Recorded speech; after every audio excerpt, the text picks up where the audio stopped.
Hello everyone, welcome to Gadget 2. ඉතින් අදත් අලුත්ම වීඩියෝ එකක් කරනවා ආයෙත්. ඉතින් අද වීඩියෝ එක කතා කරන්නේ ඔයගේ කරන්ට් බිල එහෙම නැත්නම් වතුර බිල එහෙමත් නැත්නම් ටෙලිෆෝන් බිල ගෙදර දැම්ම කොහොමද ගෙවන්නේ කියන එක ගැන. ඉතින් ඔයා තාමත් කොහේ රස්තියද වෙලා ඔයගේ කරන්ට් බිල් වගේ බිල් ගෙවනවා නම් ඉතින් ඔයාලට අද වීඩියෝ එක කරන ගම්බලොත් දැනගන්න පුළුවන් කොහොමද විනාඩි දෙකක් වගේ පොඩි කාලයක් ඇතුළත විනාඩි දෙකක් කියන්නේ නෑ ඇත්තටම කොහොමද මේ බිල් ගෙදර දැම්ම ගෙවන්නේ කියන එක. ඉතින් ඔයාලට මේකට අවශ්‍ය වෙනවා ඔයගේ ක්‍රෙඩිට් හරි ඩෙබිට් හරි කාඩ් එකක්. ඒ වගේම ඔයාගේ අදාළ විදුලියට ඒ වගේම ඔයාලට ඕන වෙනවා ඔයාලට ඉන්ටර්නෙට් ඇක්සස් කරන්න ඔයාගේ මොබයිල් ෆෝන් එක එහෙම නැත්නම් PC එක එහෙම නැත්නම් මොකක් හරි ටැබ් එකක් හරි මොකක් හරි ඩිවයිස් එකක් තිබුණම ඇති. ඉතින් ඔයාලට කියන්න ඕන මේක එයාලගේ වෙබ්සයිට් වලට ගිහිල්ලා තමයි අපි කරන්නේ. CLCක් නිවර්දිව එහෙම නැත්නම් ආරක්ෂාකාරීව මේක කරන්න පුළුවන්. ඉතින් වැඩි කතා නැතුව අපි යමු වීඩියෝ එකට යන්න කලින් මතක් කරනවා අපේ channel එක subscribe කරලා නැත්නම් subscribe කරන්න. ඒ වගේම bell notification all දාලා තියාගන්න. කමෙන්ට් එකක් දාන්න වීඩියෝ එක හොඳයි නම් ඒ වගේම දැනටවත් මේක මේ යූස් කරනවා නම් ඔයාගේ අදහස් පළවෙනි කමෙන්ට් කරන්න අමතක කරන්න එපා.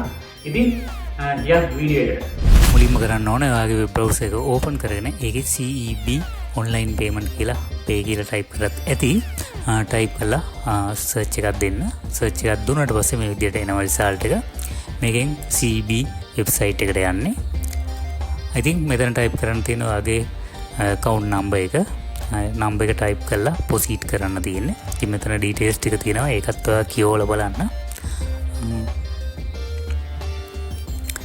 proceed කරාට පස්සේ අපේ bill information ටික එනවා. ඉතින් එතන details ටික තියෙනවා. අපි ගෙවන්න ඕන ගාන උතර enter කරලා ඔයාගේ card වර්ගය තෝරලා pay now කියන එක තමයි දෙන්න තියෙන්නේ. ඒක දුන්නාට පස්සේ ඔය විදිහට එනවා. එතනින් confirm කරන්න තියෙනවා. උතන details ඒගොල්ලෝ දීලා තියෙනවා. ඉතින් අපිට ඔක කියවුවොත් තේරුම් ගන්න පුළුවන් ඒගොල්ලොත් ඒක වක් කියනවා කියලා. ඒ වගේම සර්විස් charge එකක් අය කරන්නේ නැහැ ඒගොල්ලෝ.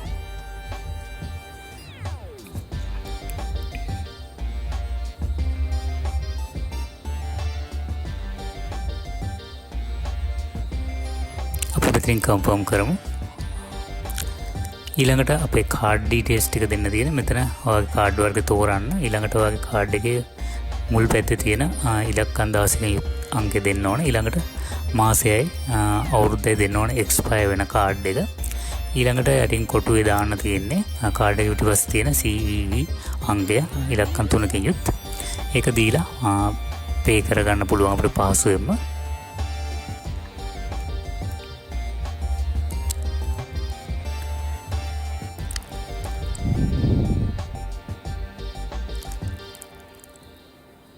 ඉතින් මෙහෙම කරාට පස්සේ අපේ බැංක් එකකින් අපේ ෆෝන් එකට SMS alert එකක් එනවා. OTP code එක. ඉතින් අපි ඒ code එක මේකේ enter කරාම තමයි අපේ account එකෙන් සල්ලි කැපෙන්නේ. ඉතින් ඒකට බැංක් එක අනිවාර්යෙන් වක් කියනවා මේකට. ඒ වගේම මේක කිසිම ඔයාලට බය වෙන්න කිසිම හේතුවක් නැහැ. ඒ වගේම සල්ලි කැපුණාට පස්සේ බැංකේ මැසේජ් එකක් එනවා මේ ගාණ කැපුණා කියලා. ඒ වගේම ඔයාගේ CB එකෙන් ඒ කියන්නේ විදුලිවල මණ්ඩලයෙන් ඔයාලට මැසේජ් එකක් එනවා. ඒ වගේම ඔයා මේවට ඊමේල් වලින් subscribe කරලා තියෙනවා නම් ඔයාලට ඊමේල් මගින් මේ දෙකම එනවා. ඒ කියන්නේ ඔයාගේ විදුලිවල ගෙවුණ කියලාත් එනවා. ඒ වගේම බැංකේ ගුණත් එනවා. ඔයාගේ සල්ලි කැපුණා කියලා. ඉතින් ඔයාලට මේකෙන් පස්සේ මේ විදිහේ සමරියක් එනවා. මේ සමරිය ඔයාලට print එකක් ගන්නත් පුළුවන්. ඉතින් අරගෙන ඔයාලට print එක ගන්න පුළුවන්. නැත්නම් ඔයාගේ email එක enter කරලා තිබ්බොත් email එකට එනවා සමරිය. ඉතින් මගේ බිල් ගෙදරට එන බිල් මම අවුරුදු ගානක් තිස්සේ නම් මේක තමයි ගෙවන්නේ. ඉතින් මේක CLC ආරක්ෂාකාරී. ඒ වගේ බය වෙන්න කිසිම හේතුවක් නැහැ. ඔයාගේ මොබයිල් ෆෝන් එකට මැසේජ් එකක් එනවා. නැත්නම් ඔයා ඊමේල් එක කනෙක්ට් කරලා තියෙනවා නම් ඊමේල් එක මේල් එකකුත් එනවා. ඔයාගේ බිල් පේමන්ට් එක වුණා කියලා ඔයාලට ප්‍රූෆ් කරන්න විදිහේ පුළුවන් විදිහේ. ඉතින් මම හිතනවා මේ වීඩියෝ එකෙන් හොඳ දෙයක් ඉගෙන ගන්න ඇති කියලා. ඉතින් ඔයාලට මේ වීඩියෝ එක වැදගත් වුණා නම් අනිවාර්යෙන් ලයික් කරන්න. ඔයා ඒ වගේම දැනටවත් මේක මේ යූස් කරන කෙනෙක් නම් ඔයාගේ අදහස් පහලින් කමෙන්ට් කරන්න. ඉතින් channel එක subscribe කරන්න අමතක කරන්න එපා. ඒ වගේම අපේ Facebook page එක like කරන්න. ඒ වගේම TikTok එකේ අපිව follow කරන්න. Instagram එකේ අපේ page එක තියෙනවා. ඒකත් like කරන්න අමතක කරන්න එපා. ඉතින් තවත් මේ වගේම interesting video එකකින් හමු වෙනකම් ගිහිල්ලා ගොඩක් ස්තුතියි හැමදාටම වීඩියෝ එකත් එක්ක එකතු වුණාට.